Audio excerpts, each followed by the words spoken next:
जय हिंद फ्रेंड्स, आप सबका स्वागत है हमारे अपने यूट्यूब चैनल सिक्कू स्पोर्ट्स में। मैं आज आपको बताऊंगा कि नॉर्थ ईस्ट पोस्टल सर्कल का फॉर्म कैसे फिल करते हैं, क्योंकि बहुत रिक्वेस्ट रहती है फॉर्म फिल कैसे करते हैं, वीडियो बनाइए सर। तो आपको इस वीडियो में मैं पूरा अच्छे से समझाऊंगा। आपको दूसरा किसी का वीडियो देखने की ज़रूरत नहीं पड़ेगी और आपकी कोई इंक्वायरी भी नहीं रहेगी। आपको स्टेप बाय स्टेप मैं अच्छे से बताऊंगा। आप सिर्फ लास्ट तक मेरे साथ बने रहना। अगर आप चैनल पे पहली बार आएँ तो चैनल को सब्सक्राइब करना भूलना मत, ठीक है। चलो बढ़ते हैं, फॉर्म कैसे फिल करते हैं। तो अब यहाँ पे जो है आपने पहले फ़ोटो पेस्ट करनी है। यहाँ पर आपकी पासपोर्ट फ़ोटो आपने यहाँ पे पेस्ट करनी है और नोटिफिकेशन में कोई साइज़ नहीं दी है कि किस साइज़ का आपको यहाँ पे फ़ोटो पेस्ट करना है। तो आपकी जो भी आपके पास नॉर्मल पासपोर्ट फ़ोटो साइज़ होती है उसको यहाँ पर पेस्ट करना है और आपकी सिग्नेचर जो है क्रॉस में आधी फ़ोटो में और आधी फॉर्म पर करनी है, ठीक है, पेस्ट करके। अब यहाँ पे जो पहला है full name, name in full, तो यहाँ पे आपका पूरा नाम लिखना है। जो आपके 10th की मार्कशीट पे जैसा होता है उसी तरह यहाँ पे नाम लिखना है आपका। अब वो होने के बाद अब मैं मेल कैंडिडेट हूँ तो यहाँ पे आपका जेंडर सेलेक्ट करना है। मैं मेल हूँ तो मैं मेल पे क्लिक करूँगा। अगर आप फीमेल है फीमेल पे करिए। अगर आप ट्रांसजेंडर है तो ट्रांसजेंडर पे, वो अप्लाई नहीं करते, फिर भी बता दे रहा हूँ। और थर्ड नंबर पे फादर नेम है। फादर नेम में जो है आपको आपके मार्कशीट पे जैसा होता है वैसे ही लिखना है। हम पापा को ये बुलाते हैं, ऐसा है वैसा है, वो कुछ नहीं चलता भाई। यहाँ पर जो मार्कशीट पे है वही लिखना है, ठीक है। यहाँ पे फादर नेम लिखिए और फोर्थ में नेशनलिटी लिख लिए आपकी, इंडियन इंडियन लिख देना है यहाँ पर। और यहाँ पे फिफ्थ में जो है आपकी डेट ऑफ बर्थ लिखनी है। जैसे आपकी 10th पे होती है वही रिकॉर्ड चलता है, ठीक है। तो यहाँ पर डेट ऑफ बर्थ लिखना है। अब मेरे 23 सितंबर 1992 है। अब मैंने डेट ऑफ बर्थ लिख दी यहाँ पर। अभी मुझे मेरी एज कितनी हो रही है काउंट करनी है, तो यहाँ इस डेट तक काउंट करना है आपको, 1 जनवरी 2021 तक, 2021 तक काउंट करना है आपको। तो मेरी समथिंग 29 ईयर्स और 9 मंथ या 8 मंथ 3 डेज़, ऐसे ये मैं एक अंदाजे पे बता रहा हूँ आपको। तो ऐसे यहाँ पर लिखना है। अभी जैसे मैं 29 ईयर्स का हूँ और मैं फॉर्म अप्लाई कर रहा हूँ, तो बोलोगे यार सर 27 साल तक दिया है नोटिफिकेशन में, आप तो 29 ईयर्स तक अप्लाई कर रहे हो। तो अनरिजर्व कैटेगरी के लिए 5 ईयर्स का एज रिलैक्सेशन लेके मैं फॉर्म फिल कर रहा हूँ। तो यहाँ पर रिलैक्सेशन, ये वेदर सीकिंग एज रिलैक्सेशन, इस पर मैं यस टिक करके मैं फॉर्म भर रहा हूँ। अभी मैं पोस्टल असिस्टेंट में भर रहा हूँ, तो मैं 5 ईयर्स का 27 और 5 ऐड करके मैं 32 ईयर्स तक अप्लाई कर सकता हूँ। और मैं फिर यहाँ पे आपकी कैटेगरी सेलेक्ट करना है। मैं यूआर से हूँ तो मैं यूआर पे मैंने टिक किया है, बॉक्स में राइट करना है उसको ऐसे। अगर आप ओबीसी से हो तो उसको ओबीसी से करना है। तो देखो, अगर आप यहाँ अगर आपको एज में छूट चाहिए तो आप उसको यस करना, अगर नहीं चाहिए तो उसको नो कर देना, ठीक है ना। नो पे भी कर सकते हो आप। तो अब मैं यूआर पे टिक कर दिया। आप ओबीसी हो तो ओबीसी, एससी या एसटी या ईडब्ल्यूएस, तो इसको अच्छे से राइट करना है। ये मैं तो वीडियो बनाने के इसमें मैं ऐसे कर रहा हूँ, आप अच्छे से अंदर टिक करना है। अभी यहाँ 8 नंबर पे जो है ये फिज़िकल हैंडीकैप के लिए है। बहुत सारे इसमें प्लेयर्स फिज़िकल हैंडीकैप भी अप्लाई कर रहे हैं, तो जो फिज़िकल हैंडीकैप है उसने यस करना है, जो नहीं है तो उन्होंने नो करना है। अगर आपने यस किया तो आपका किस फिज़िकल हैंडीकैप का आपका कैटेगरी है, किस टाइप के हो, तो उस पर भी क्लिक करना है, 1 2 जो भी है, ठीक है। अब यहाँ पे 9 नंबर पे परमानेंट एड्रेस और एड्रेस फॉर कम्युनिकेशन। तो याद रखो, बहुत सारे फ़ोन इसी के लिए आते हैं कि sir permanent address, present address और एड्रेस फॉर कम्युनिकेशन क्या होता है। देखो, इसमें प्रेजेंट एड्रेस लिखा है, कुछ एप्लीकेशन में परमानेंट एड्रेस लिखा है, कुछ एप्लीकेशन में करस्पॉन्डेंस एड्रेस लिखा है। तो देखो, सभी दोनों तीनों एक ही एड्रेस लिखना है, सभी जगह पे एक ही एड्रेस डालना है, क्योंकि कॉल लेटर आता है तो इसी एड्रेस पे आएगा, ज्वाइनिंग लेटर आएगा तो इसी एड्रेस पे आएगा। तो आपका जो स्थायी घर है, जहाँ पे मम्मी पापा भाई बहन रहते हैं, जो आपका कोई भी कभी भी आप बाहर भी रहो तो कॉल लेटर रिसीव कर सकते हैं, ऐसा एड्रेस देना परमानेंट वाला। ठीक है, तो अभी मैं मेरे घर का ही एड्रेस डालता हूँ, भले मैं बाहर घूम इधर उधर जाऊँ, कहीं पे भी जाने के बाद भी मैं इसी एड्रेस पे कॉल लेटर मंगा लेता हूँ। तो मैं घर का एड्रेस डालता हूँ परमानेंट वाला। तो यहाँ पे एड्रेस दोनों सेम डालना, कॉन्टेक्ट नंबर चालू वाला डालना, क्योंकि कभी कभार ये लोग मैसेज से भी कॉल लेटर छोड़ते हैं। तो अब जैसा CEG का देखा आपने, बहुत लोगों को मैसेज भी आया और ट्रायल की डेट का। तो ईमेल आईडी भी करेक्ट डालना जो आप मोबाइल में यूज़ करते हो, और डेली ईमेल आईडी चेक करना। मॉर्निंग में उठते तो कभी कभार ईमेल आईडी भी चेक कर लेना, एक दिन में एक बार। कोई कॉल लेटर मेल पे भी आ जाता है। ठीक है, अब ये जो 13 नंबर का है ये फ़ीस डिटेल का है। अब फीस अब याद रखना, देखो भाइयों, पहले फॉर्म फिल करने से पहले आप फीस कटती है कि नहीं वो देखो जा करके आपके डिस्ट्रिक्ट के पोस्ट ऑफिस में, हेड पोस्ट ऑफिस में। एरिया के पोस्ट ऑफिस में मत जाओ, वहाँ पे जल्दी नहीं कटती।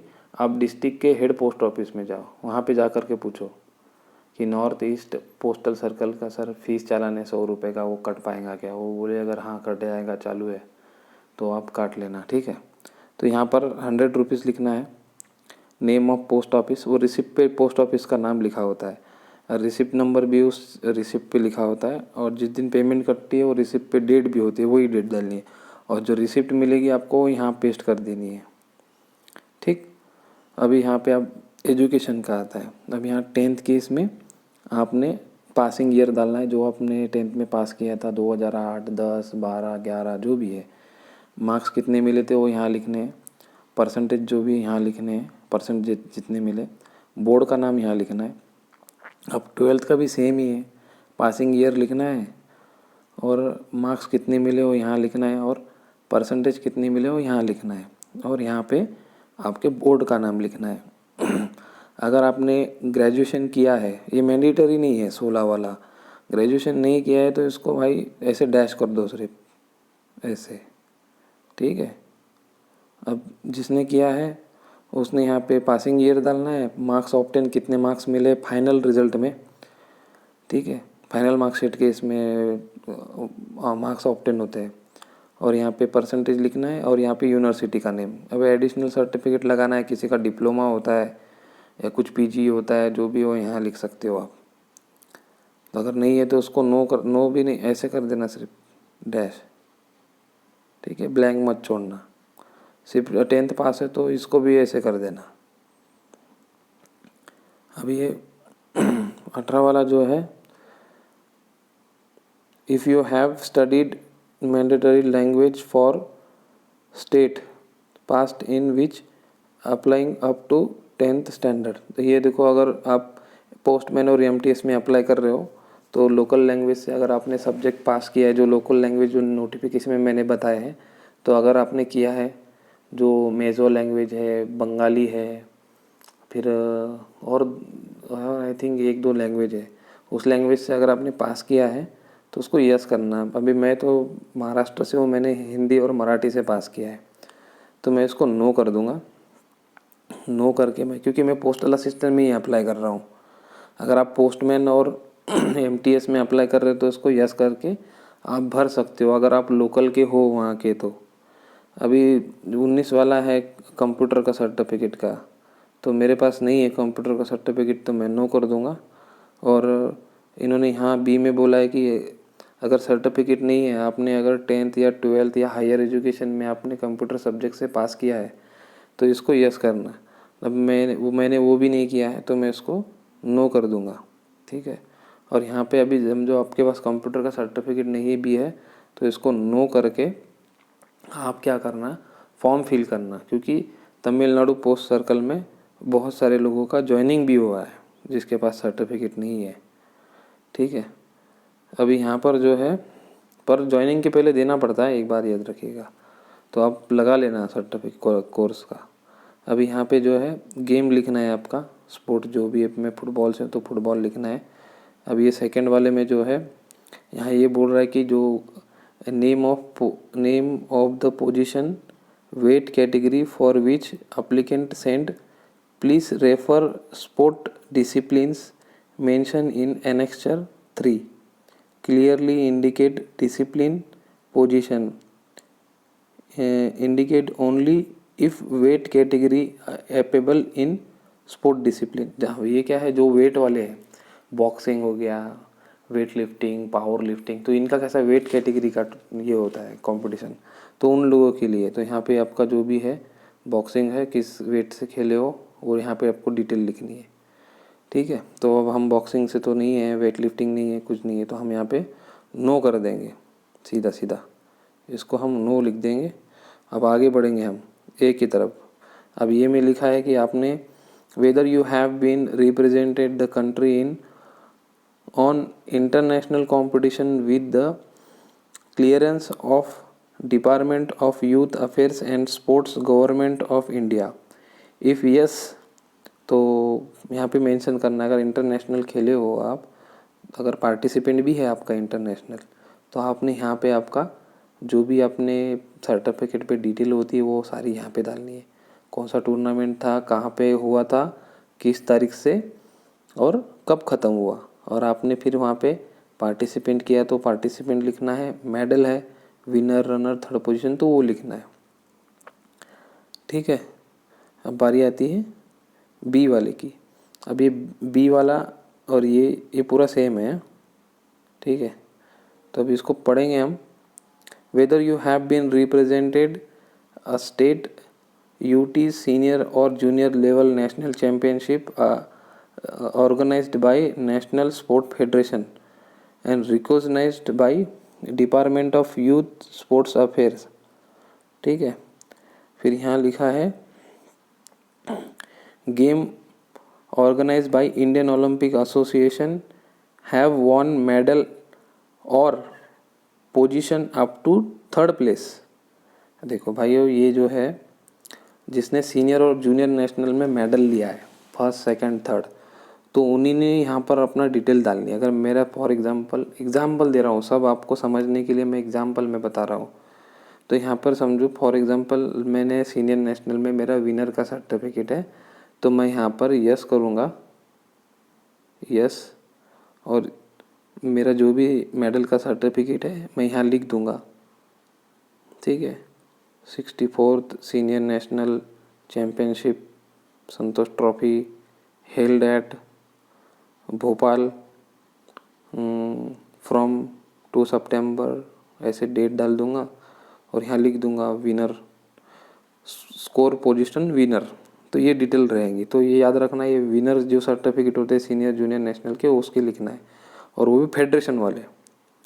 ठीक है, तो वो प्राइवेट फेडरेशन नहीं, जो इंडियन ओलंपिक्स एसोसिएशन से एफिलेटेड और रिकॉग्नाइज्ड होते हैं उन लोगों के लिए। और यहाँ पे सी वाला जो है whether you have been represent in university में, अगर आपने मेडल लिया है ऑल इंडिया इंटर यूनिवर्सिटी में, तो यहाँ पे वो यूनिवर्सिटी का जो भी नंबर का है यूनिवर्सिटी का टूर्नामेंट वो लिखना है, कौन से गेम में था और कब से कब हुआ, कहाँ हुआ था, और क्या पोजीशन आई थी आपकी, विनर, रनर, थर्ड पोजीशन। तो यहाँ आपने सारी डिटेल डालनी है। यूनिवर्सिटी में अगर आपका मेडल बैठा है, तो जोन में मेडल नहीं बोल रहा हूँ, ऑल इंडिया इंटर यूनिवर्सिटी में। ठीक है, अगर पार्टिसिपेंट है ऑल इंडिया इंटर यूनिवर्सिटी में, तो मैं बताता हूँ कहाँ पे कहाँ लिखना है। अभी यहाँ पे क्या है, अब बारी आती है डी वाले की। अभी डी वाले में क्या है, जिन लोगों ने SGFI में मेडल लिया है, तो उन लोगों ने यहाँ पे डिटेल लिखनी है। ठीक है, 62 U under 19 school national championship held in Jalandhar Punjab from 2, और यहाँ पे लिख दूंगा मैं पोजीशन विनर और रनर। ठीक है, तो ये मेडल वालों के लिए है SGFI में। अभी ई वाला है, अगर आपका इसमें कुछ भी नहीं है तो यहाँ पे सब जगह पे नो नो लिखना। ठीक है, यहाँ भी नो, यहाँ भी नो। ठीक है, यहाँ पर भी नो लिखना है, यहाँ पर भी नो लिखना है। ठीक है, अभी है ई वाला जो है नेशनल अवार्ड पर्सन के लिए है, तो हमारा कोई अवार्ड नहीं है, तो इसको हम डायरेक्ट नो ही कर देंगे। अब बारी आती है जो आपने पार्टिसिपेंट किया है सीनियर नेशनल में, जूनियर नेशनल में, ऑल इंडिया इंटर यूनिवर्सिटी में, वेस्ट जोन में, साउथ जोन में, कहीं पर भी आपने पार्टिसिपेंट किया हो, तो आपने यहाँ पे आपका इसको ऊपर में यस करना है। यस करने की ज़रूरत नहीं है, यहाँ पे डायरेक्ट आपका जो भी टूर्नामेंट है उसकी डिटेल लिखनी है। यहाँ पर मैं टूर्नामेंट की डिटेल लिख करके आपका डेट डालना है, कब टूर्नामेंट स्टार्ट हुआ था, ख़त्म कब हुआ था, वो सर्टिफिकेट पे होता है, और कहाँ हुआ था वो भी। फिर स्कोर्ड पोजीशन में लिखना है पार्टिसिपेंट। ठीक है, तो यहाँ पे अच्छे से पढ़ना, इसमें लिखा है एफ वाले में, whether you have been represented state UTs state school teams of the level mention A B to D, ऊपर में जो ऊपर के अभी अपन ने पढ़े उसमें, but not win a medal और पोजीशन है। तो आपने अगर पोजीशन नहीं ली है, अगर ऊपर के इसमें आपने पार्टिसिपेंट किया है, तो आपको यहाँ पे आपके सारी डिटेल देनी है। अभी मैंने पूरा अच्छे से बता रहा हूँ स्टेप बाय स्टेप। अगर आपको फिर भी समझ में नहीं आए तो आप कमेंट सेक्शन में कमेंट कर सकते हो, या डिस्क्रिप्शन में नंबर दिया है, आप डायरेक्ट स्क्रीनशॉट लेकर के व्हाट्सएप पे डाल देना। आपकी इंक्वायरी डालना, हाय हेलो वो नहीं डालना, जो भी इंक्वायरी डायरेक्ट आपकी इंक्वायरी डाल देना। अभी यहाँ आता है कि अभी पोस्ट प्रेफरेंस, अभी मैं पोस्टल असिस्टेंट में अप्लाई कर रहा हूँ, तो मैं इसको 1 कर दूँगा। सिर्फ मैं पोस्टल इसमें अप्लाई कर रहा हूँ, तो ठीक है, इसको 1 कर दूँगा मैं। अभी मैं इसमें अप्लाई नहीं कर रहा हूँ, तो मैं इसको नो कर दूँगा, नो, इसमें भी नो कर दूँगा। ठीक है, और अगर मैं तीनों में भी अप्लाई करना चाहता हूँ, तो मैं पहला इसको दूंगा प्रेफरेंस पोस्टल असिस्टेंट को, और दूसरा दूंगा एमटीएस को, और तीसरा दूंगा पोस्टमैन को। तो आप बोलोगे सर पोस्टमैन को तीसरा क्यों दिया आपने प्रेफरेंस, थर्ड प्रेफरेंस? तो क्योंकि पोस्टमैन का काम ना थोड़ा बाहर घूमने का होता है, एमटीएस ऑफिस में रहता है, पोस्टल असिस्टेंट भी ऑफिस में रहता है, इसलिए। अभी यहाँ पे आपको ऑफिस के प्रेफरेंस डालने हैं। अब ऑफिस के नाम कहाँ मिलेंगे आपको, नोटिफिकेशन में बताया है, तो आप नोटिफिकेशन का वीडियो देखना, उसमें मैंने बताया है। तो यहाँ पे मैं नाम डालूँगा, पहला धर्मानगर डाल दूँगा, फिर दूसरा अरुणाचल प्रदेश, फिर मिजोरम, मेघालय। फिर यहाँ पे नाम लिख दूँगा मैं जो भी ऑफिस के, वो देख करके। ये हो गया, यहाँ नाम डालना है आपके ऑफिस के, प्रेफरेंस डालने हैं। और अब यहाँ पर अभी मेरा गेम पे टिक करना है। अब यहाँ टिक करना है, मेरा गेम कहाँ गया, हाँ ये 20 नंबर पे है हमारा गेम, फुटबॉल। तो हम ये फुटबॉल पे टिक कर देंगे, ऐसे हो गया। अभी फॉर्म तो और बड़ा है। अभी डिस्क्लेरेशन याद से देखो, आपका ही नाम रहता है यहाँ पर। बहुत सारे जन पूछते किसका नाम रहेगा, क्या रहेगा। यहाँ मैं मेरा नाम लिख दूंगा पूरा, जैसा मार्कशीट पे है, और हम यहाँ हमारे पिताजी का नाम लिख देंगे पूरा, और यहाँ हम हमारा एड्रेस लिख देंगे पूरा। हो गया। ये लिखने के बाद हम यहाँ जिस शहर में रहते हैं वहाँ का नाम लिख देंगे, डिस्ट्रिक्ट हमारा नांदेड़, और यहाँ डेट डाल देंगे जो भी डेट है, और यहाँ पे हम सिग्नेचर कर देंगे, ऐसे हो गया। अभी वो तो पूरा फॉर्म फिल हो गया अपना। अभी यहाँ पर जो है आपको, अभी बहुत सारे बोलते हैं कि सर हम शेड्यूल कास्ट से कास्ट सर्टिफिकेट, तो इसको फिल लेकर के साइन लेना है क्या? नहीं भाई, इसको साइन नहीं लेना, उन्होंने सिर्फ ये फॉर्मेट दिया है। आपके पास ऑलरेडी जो SC ST कास्ट का सर्टिफिकेट है ऑलरेडी साइन हुए वाला, आप उसी को फोटोकॉपी उसका जेरॉक्स लगाना है यहाँ पर। ये वाला साइन करा के मत लाना कहीं से, ये आपको कोई करके भी नहीं देगा ऐसे साइन, ठीक है। अब ये दूसरा वाला जो है ये OBC कैंडिडेट के लिए, तो OBC के लिए आपके पास जो ऑलरेडी बना होता है OBC का कास्ट सर्टिफिकेट, उसी को जोड़ना है। ये वाले फॉर्म साइन नहीं लेना है, इसको आपने हटा देना है, इसको भेजना ही नहीं कहीं। आपके पास जो OBC का सर्टिफिकेट होता है वही भेजना है, ठीक है। तो ये OBC कैंडिडेट के लिए। अब ये नीचे वाला जो है ये EWS के लिए, जो EWS में अप्लाई करना चाहते हैं, तो आप जो EWS का सर्टिफिकेट आपके जो SDM ऑफिस है, तहसील ऑफिस है, नगर निगम है, जहाँ से भी आपको EWS का सर्टिफिकेट मिलता है, वही आप डायरेक्ट यहाँ पर लगा कर भेज सकते हैं, फ़ोटोकॉपी लगा कर, मतलब ओरिजिनल नहीं, फ़ोटोकॉपी, ठीक है। इसको प्रिंट करके सिग्नेचर लेना, ये घूमने की ज़रूरत नहीं है। अब यहाँ पे ये फीस रिसिप्ट है। अब ये फीस रिसिप्ट भी आपको प्रिंट करके और पोस्ट ऑफिस में जा कर के यहाँ पे नाम लिखना है, नाम है आपका, ठीक है, और मोबाइल नंबर है, एप्लीकेंट नेम है, तो ये सारी डिटेल है, सिग्नेचर है। ये ऑफिस में जाकर आप फिल करके एक वो रख लेगा और एक आपको दे देगा, और एक आपके पास ही रखना। और रिसिप्ट जो है आप, मैंने बताया कहाँ पे पेस्ट करनी है आपको। अभी इसको भेजना कहाँ है, एड्रेस देखो यहाँ है, ये एड्रेस पे आपको भेजना है, इस एड्रेस पे आपको स्पीड पोस्ट करना है, नहीं तो रजिस्टर्ड पोस्ट, दो ही चीज़ से जाएगा form. Private courier, by hand, ordinary post मत करना, फॉर्म एक्सेप्ट नहीं होता है। अभी आपको एनवलप पे क्या लिखना है, जो एनवलप होता है ना, वो एनवलप पे ये लिखना है, application for the post of postal assistant postman MTS in north east circle under sports quota, ये लिखना है। और साथ में post applied for postal assistant, अगर तीनों में अप्लाई कर रहे हो तो पोस्टल असिस्टेंट, MTS, पोस्टमैन लिखना है। यहाँ स्पोर्ट्स डिसिप्लिन में मैं मेरा गेम लिखूँगा, मेरा फुटबॉल है तो फुटबॉल, आपका जो है वो लिख देना। अब डॉक्यूमेंट क्या क्या भेजना है, साथ में आपको मार्कशीट भेजने हैं सारे, 10th 12th, ग्रेजुएशन हुआ है तो ग्रेजुएशन की भी, कंप्यूटर का सर्टिफिकेट है तो भेजना है, नहीं तो नहीं भी रहे तो चलेगा। स्पोर्ट्स सर्टिफिकेट भेजना है, फ़ोटोकॉपी। फॉर्म नंबर 1 2 अगर आपके पास साइन हुआ वाला है तो आप भेज सकते हैं फ़ोटोकॉपी, अगर नहीं है तो यहाँ पे मैंडेटरी नहीं किया है उन्होंने, ठीक है। बर्थ सर्टिफिकेट के लिए आपके पास, बर्थ प्रूफ के लिए बर्थ सर्टिफिकेट है तो वो लगाना, वो नहीं है तो 10th की मार्कशीट भी चल जाती है। और दूसरा, कास्ट का कैटेगरी का सर्टिफिकेट, जो SC ST OBC EWS में अप्लाई कर रहे हो तो उसकी फ़ोटोकॉपी भेजनी है। और 2 पासपोर्ट फ़ोटो, एक तो फॉर्म पे पेस्ट होती है पहले पेज पे, और दूसरी जो है आपने आपका फ़ोटो के पीछे में नाम और एड्रेस लिखना है छोटे में, उस फ़ोटो के पीछे में बैक साइड में, और वो भी साथ में भेजनी है आपको। और वो डिस्क्लेरेशन का मैंने जैसा बताया था कि मेरा नाम, मेरे पिताजी का नाम, मेरा पूरा एड्रेस, मैं डिस्ट्रिक्ट लिखूँगा, डेट और साइन कर दूँगा, वो डिस्क्लेरेशन भी आपको साथ में भेजना है।